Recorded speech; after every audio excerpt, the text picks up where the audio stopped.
আসসালামু আলাইকুম। আমি শাপলা কিচেন অ্যান্ড ব্লগ থেকে নতুন একটি রেসিপি নিয়ে চলে এসেছি বরাবরের মতো।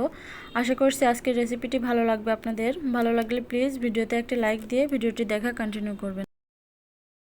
এখানে বড় সাইজের 2টা আম নিয়ে আমি এইভাবে টুকরা করে আমগুলোকে কেটে নিয়েছি, দেখতেই পারছেন। তো আমগুলোর 2 পাশটা শুধু আমি কেটে নিয়েছি, আপনারা ইচ্ছে মতো সাইজ অনুসারে কেটে নেবেন। চলে যাচ্ছি পরের প্রসেসে। চুলাতে একটা প্যান বসিয়ে দিয়েছি আর এর মধ্যে দিয়ে দিয়েছি পর্যাপ্ত পানি। আমি এখানে 2 কাপ পানি দিয়ে দিয়েছি, আপনারা আপনাদের প্রয়োজন অনুসারে পানি দিয়ে দেবেন। আর আগার আগার পাউডার দিয়ে দিচ্ছি 1 চা চামচ। আর চিনিটা আপনাদের যে যেরকম মিষ্টি খান সেরকম দিয়ে দেবেন। এখন এই সম্পূর্ণ মিশ্রণটাকে ভালোভাবে মিশিয়ে নিতে হবে। তারপরে চুলাটা আমি অন করে দিলাম।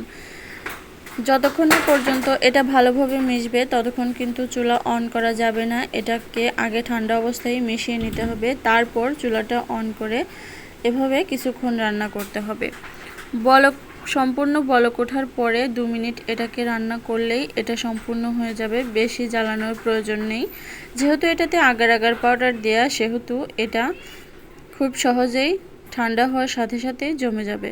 বেশি জ্বালানোর কোনো প্রয়োজন নেই। তো এই পর্যায়ে আমি চুলাটা অফ করে দিচ্ছি। এখন আমি যে পাত্রে পুডিংটা সেট করব সেই পাত্রে টুকরো করে রাখা আমগুলো দিয়ে দিলাম। তারপর জ্বালিয়ে রাখা পানিটা আমি এখানে ঢেলে দেব। আর এটা কিন্তু গরম অবস্থাতেই করতে হবে, ঠান্ডা হয়ে গেলে কিন্তু জমে যাবে। তো আমি একটা চামচ দিয়ে ভালো করে মিশিয়ে দিচ্ছি সমানভাবে চারিদিকে, যাতে আমটা ছড়িয়ে থাকে। ফিরে আসছি ঠান্ডা হওয়ার পরে। তো দেখতেই পাচ্ছেন এটা কিন্তু আমার 45 থেকে 1 ঘন্টার মধ্যে এটা খুব ভালোভাবে ঠান্ডা হয়ে যাবে। নর্মাল ফ্রিজে বা ডিপ ফ্রিজে রাখার কোনো প্রয়োজন নেই, শুধুমাত্র ঠান্ডা হলেই কিন্তু এটা একদম সেট হয়ে যাবে। তো এই যে দেখুন 10-12 সেকেন্ড এভাবে উপর করে রেখে দিলে এটা খুব সহজে মোল্ড আউট হয়ে যাবে। তো দেখতেই পারছেন এটা কতটা পারফেক্ট হয়েছে।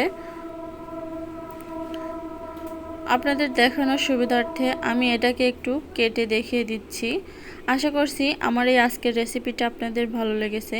ভালো লাগলে প্লিজ একটা লাইক, কমেন্ট এবং ফ্রেন্ডস ফ্যামিলিদের সাথে শেয়ার করে দেবেন, তাতে করে সবাই দেখার সুযোগ পাবে। আর এই রেসিপিটা কিন্তু খুবই সহজে বানানো যায় আর খেতে অসম্ভব মজা। আপনারা বাসায় একদিন অবশ্যই ট্রাই করে দেখবেন আর আমাকে কমেন্ট করে জানিয়ে দেবেন। তো আজকের মতো এখানেই বিদায় নিচ্ছি। চলে আসবো অন্য কোনো দিন অন্য কোনো রেসিপি নিয়ে। ততক্ষণ সবাই ভালো থাকবেন, সুস্থ থাকবেন।